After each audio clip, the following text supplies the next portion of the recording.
नमस्कार सभी को।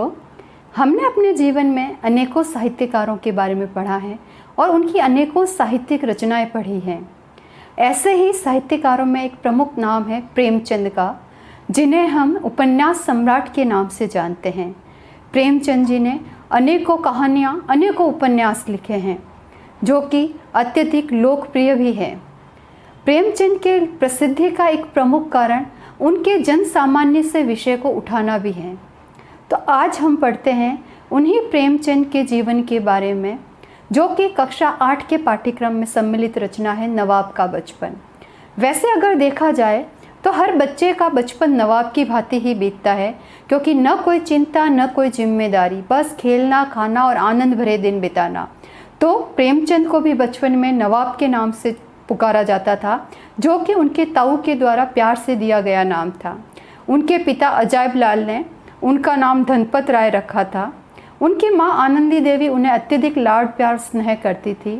थोड़ा सा भी बीमार हो जाने पर वह अनेकों टोने टोटके करने लग जाती थी।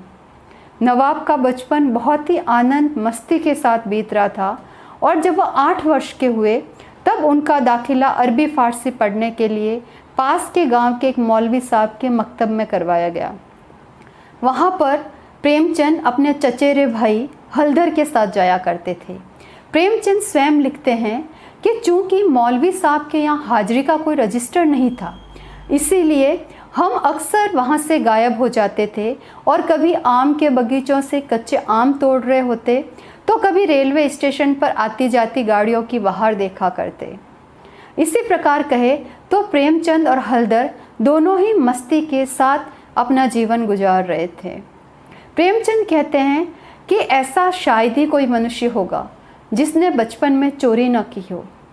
अगर हम चोरी जानबूझकर करते हैं तो वो अपराध है, लेकिन एक बार नासमझी में करने के पश्चात अगर भविष्य में हम उस गलती को दोबारा न दोहराए तो वह क्षमा योग्य है।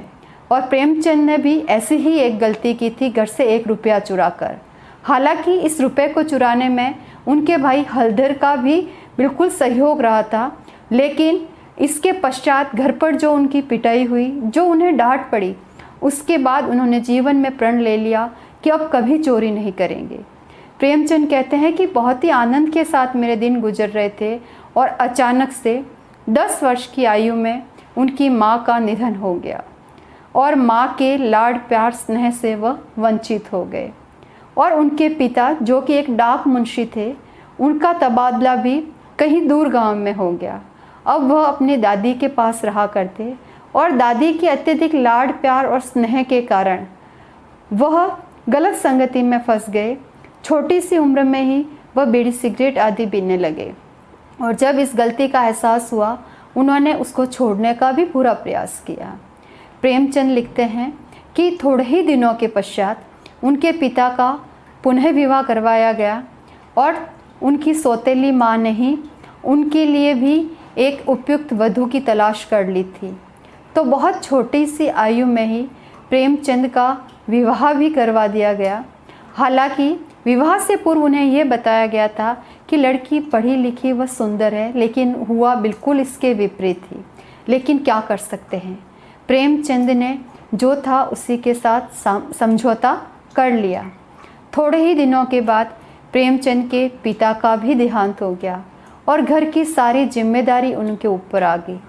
जैसे तैसे उन्होंने 10वीं कक्षा उत्तीर्ण की और उसके पश्चात विभिन्न विद्यालयों में अध्यापन का कार्य किया और साथ ही साथ उस समय उन्हें विभिन्न साहित्यकारों की साहित्यिक रचनाएं पढ़ने में भी आनंद आने लगा था और इसी कारण से उनसे प्रेरित होकर उन्होंने भी साहित्यिक रचनाएं लिखना प्रारंभ किया, जो कि धीरे धीरे अत्यधिक विख्यात होती गई और वह अब धनपत राय के नाम से न जाने जाकर प्रेमचंद के नाम से जाने जाते थे और हमारे हिंदी साहित्य के अंतर्गत उपन्यास सम्राट की पदवी तक वो पहुँचे।